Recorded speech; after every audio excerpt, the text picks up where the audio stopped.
One of the big questions we always get is people want to know, when I rent a car, do I need to buy the collision waiver or the insurance that the car company's offering? And Kevin's going to tell us about that. Well, that's a question that everybody likes to ask, because when you're there, you always hear the spiel from the kid behind the counter, and they make it sound like this wonderful product, and people always want to know, should I pay for that? Should I pay that daily charge, which has increased significantly over the years. What is it now, 15, 20 bucks a day? Oh, it can range from 15 to, I've seen it as high as $30 a day. But the reason why purchasing that warranty, because it's not an insurance product, it's a warranty product, from the rental agency is a good idea, is because when you sign that contract, when you rent the car, you're taking a lot of liability on yourself that you may or may not realize. And part of that liability is you're guaranteeing the rental agency, if something happens to that car, you're going to take responsibility for it. Now, if you damage the car in an accident, you may be able to file a claim against your current auto insurance company, and they may help you pay for it, depending on what type of auto insurance you have. But other reasons why you may want to buy the waiver is because if you damage the rental car, you can call the rental agency.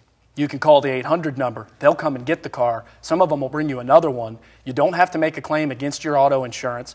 It's not, you don't have to pay a deductible, which you will have to pay if there's a claim against your auto insurance. Some deductibles can be as high as $1,000, depending on the damage. You can relieve that responsibility, and you can also, it will also cover the rental agency's loss of income from them not being able to rent that car for a week or for 2 weeks or for longer because they can't put it on the road because you broke it. So for people that ask, should I buy this? If you have auto insurance, there's a good chance that your auto insurance company might pay to fix the damage to that rented car. What most of them will not pay for is any loss of income to the rental agency, which can be substantial.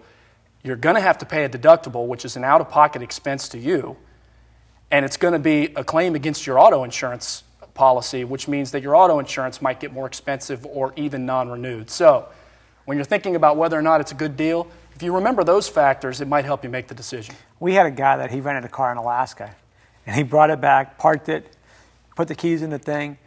About 4 months later, gets a letter and says, hey, you wrecked our car.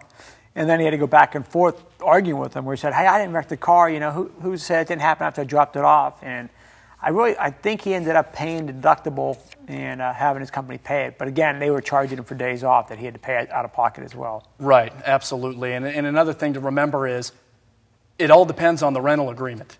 The details that I can tell you from this desk are what I know from a few examples of national rental agencies, but there's rental agencies out there that might have agreements that ask for a tremendous amount of information that I haven't even discussed. So it's always a good idea to read the rental agreement, and if there's any question at all about what coverage you might have under your auto insurance policy for a rented vehicle, you want to give your insurance agent a call. Again, give your agent a call, review your policy, and if you'd like a second opinion, give us a call at the Insurance Center of Central Florida. Our number is below.